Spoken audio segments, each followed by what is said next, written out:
Surat airport પર bomb મૂકવાની વાત બારડોલી રેલવે સ્ટેશન ખાતે કોઈ કરી રહ્યું હોવાની બાતમી સુરત પોલીસને મળી હતી, જેથી સુરત શહેર પોલીસની સાથે સાથે સુરત ગ્રામ્ય પોલીસ પણ હરકતમાં આવી ગઈ હતી।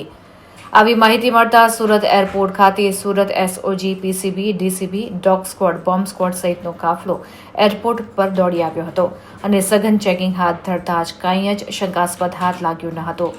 સુરત ગ્રામ્ય એલસીબીના પીઆઈ આરબી ભટોડાએ જણાવ્યું કે સુરત ગ્રામ્ય એલસીબી અને બારડોલી ટાઉન પોલીસે આ અંગે તપાસ કરી હતી અને ગણતરીના કલાકોમાં જ બારડોલીના સુરતી ઝાપા ખાતેથી એરપોર્ટ પર બોમ્બ મૂકવાની વાત કરનાર શબ્બીર મંસૂરી તેમજ તેની પત્ની નસલીન મંસૂરી નામની મહિલાની એલસીબીએ અટકાયત કરી હતી અને તેઓનો કબજો સુરત સિટી પોલીસને સોંપ્યો હતો। ત્યારબાદ આ સુરત સિટી પોલીસે બંનેની કડક પૂછપરછ હાથ ધરી હતી।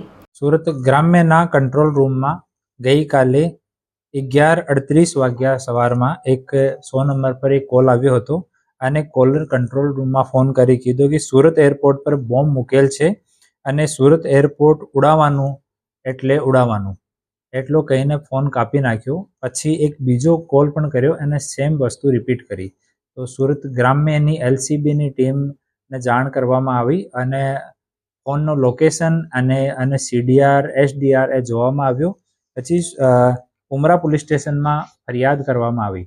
તો ઉમરા પોલીસ સ્ટેશનમાં આ ફરિયાદ ઉપર બીએનએસની કલમ 351(4) અને the suppression of unlawful act against safety of civil aviation act 1982ની કલમ 3A(1)(b) મુજબ ગુના દાખલ કરવામાં આવ્યો અને પછી ઉમરા પોલીસ સ્ટેશનની ટીમ અને સુરત ગ્રામ્યની એલસીબીની ટીમ આરોપીને પકડી પાડ્યો અને આરોપીનું નામ સાબિરભાઈ બશીરભાઈ મંસૂરી છે।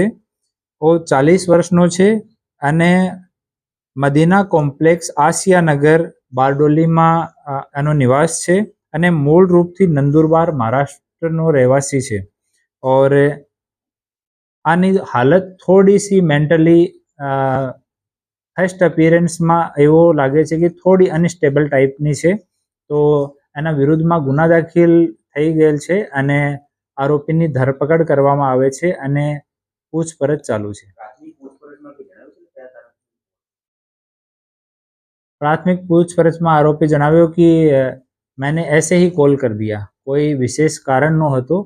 और आरोपी वहां रह के गद्दे का काम करता है, गद्दे की सिलाई का काम करता है और आगे की पूछताछ अभी चालू है। आरोपी उमरा पुलिस स्टेशन में छे अने अटक थई गયેલ છે અને નામદાર કોર્ટ સમક્ષ રજૂ કરવામાં આવશે અને પોલીસ કસ્ટડીની માટે રિક્વેસ્ટ કરવામાં આવશે।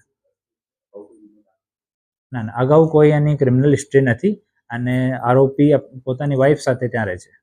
માનસિક છે તો કોઈ સારવાર કરાવી છે?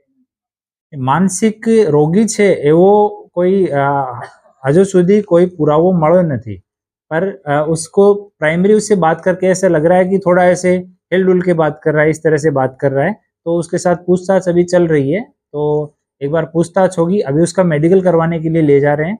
तो जो डॉक्टर ऐसा लगेगा उनको कि मानसिक अस्थिर है तो उस तरह से उनका मेडिकल करा के वो सारे कागज भी कोर्ट के समक्ष रजू किए जाए। रिपोर्टर सुनील गांजावाला, सूरत।